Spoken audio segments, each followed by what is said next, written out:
ఎవరండి ఇంట్లో?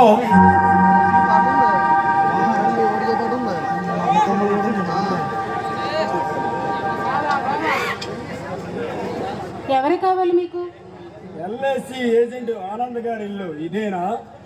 అవును, ఇదే. ఆనంద్ గారు ఉన్నారా? లేరు, ఆఫీస్కి వెళ్ళారు. మళ్ళీ సాయంత్రమే వస్తారు. Very good.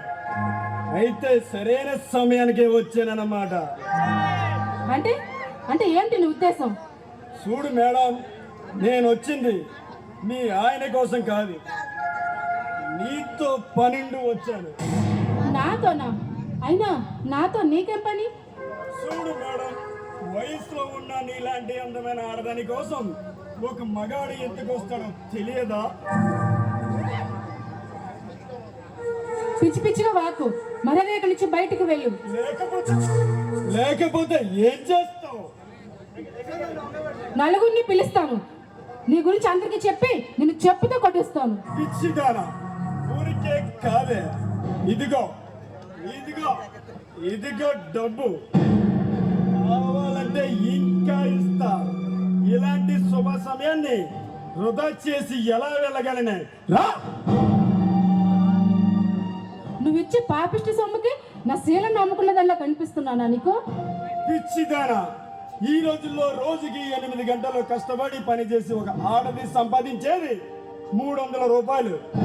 ఆప్రాల్ 10 నిమిషాలు కళ్ళు మూసుకుంటే దానికి ప్రతిఫలం 1000. ఏమంటావు?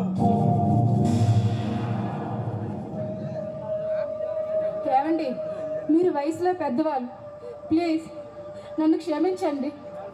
మీ దండం పెడతాను. ఇలాంటి సమయంలో ప్రతి ఆడది చెప్పే మొట్టమొదటి మాట ఇదేనా? నా కోగిలలో కరిగిపోయి నాలో చెలరేగిన కామ దహాన్ని తీర్చు. ఇలాంటి సమయాన్ని వృధా చేసి ఎలా వెళ్ళగలను? దుర్మార్గుడా, నీకు నాలాంటి ఆడపిల్లలు లేరా? ఏమన్నా? నా బిడ్డకు నీకు పోటీయా? నా బిడ్డ 7 అంతస్తుల మేడలో ఏసీ రూములో పంజరంలో పసుపాపలా ఉంటుంది. విను, నీకు ఎంత డబ్బు కావాలన్నా ఇస్తా. ఇలాంటి శుభ సమయాన్ని వృధా చేయకు.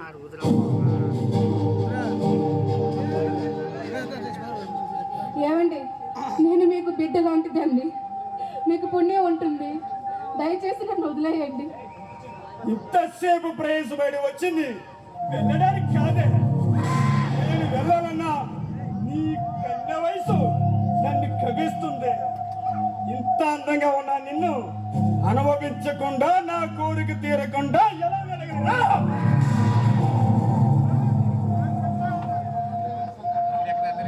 నేనే సమాజంలో అందరూ ఆడవాళ్ళలాగే భర్తగా హ్యాపీగా కాపురం చేసుకున్న ఆడదాన్ని.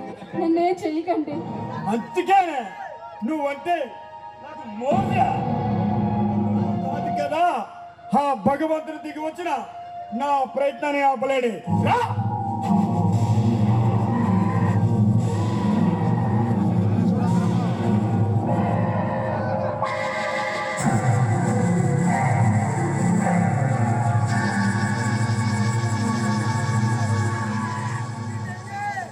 నీకెంత పొగరే, నన్నే కొడతా కాదు, నన్ను కొట్టి నువ్వు ఎలా సుఖపడతావో చూస్తా.